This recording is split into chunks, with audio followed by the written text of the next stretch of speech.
കാത്തുമ്മയുടെ every time favourite ആയിട്ടുള്ള ഒരു സാധനമാണ് കേട്ടോ തൈര്. അത് അവനിങ്ങനെ വെറുതെ കഴിക്കാനാണെങ്കിലും ഭയങ്കര ഇഷ്ടമാണ്. അപ്പം ഞാൻ എങ്ങനെയാണ് അവൻ ഇതുപോലെ ഒട്ടും തന്നെ പുളിയില്ലാതെ ഇങ്ങനെ കട്ട തൈര് ഉണ്ടാക്കുന്നതെന്ന് കാണിച്ചു തരാം കേട്ടോ.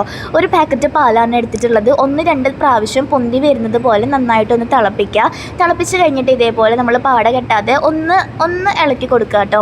എന്നിട്ട് നമ്മൾ തൈര് ഉണ്ടാക്കാൻ ഉദ്ദേശിക്കുന്ന ആ പാത്രത്തിലേക്ക് കുറച്ച് തൈര് എടുക്കുക. ഞാൻ അവിടെ മിൽക്കി മിസ്റ്റിൻ്റെ തൈരാണ് എടുത്തിട്ടുള്ളത്. നിങ്ങൾ ആദ്യമായിട്ട് ഉണ്ടാക്കുകയാണെങ്കിൽ ഇതൊരു പ്രാവശ്യം മേടിക്കേണ്ട വരും കേട്ടോ. എന്നിട്ട് നമുക്ക് അതിലേക്ക് ഈ പാല് കംപ്ലീറ്റ് ആയിട്ട് ഒഴിച്ചു കൊടുത്തിട്ട് നന്നായിട്ടൊന്ന് മിക്സ് ചെയ്ത് കൊടുക്കുക കേട്ടോ. ഞാൻ തലേദിവസം രാത്രിയാണ് ഇത് ഉണ്ടാക്കി വെക്കുക. പിറ്റേ ദിവസം രാവിലെ എഴുന്നേൽക്കുമ്പോഴത്തേക്കും ഞാൻ ആ കാണിച്ച പോലെ ഇത് വരും. ഒട്ടും തന്നെ പൊളിയില്ല.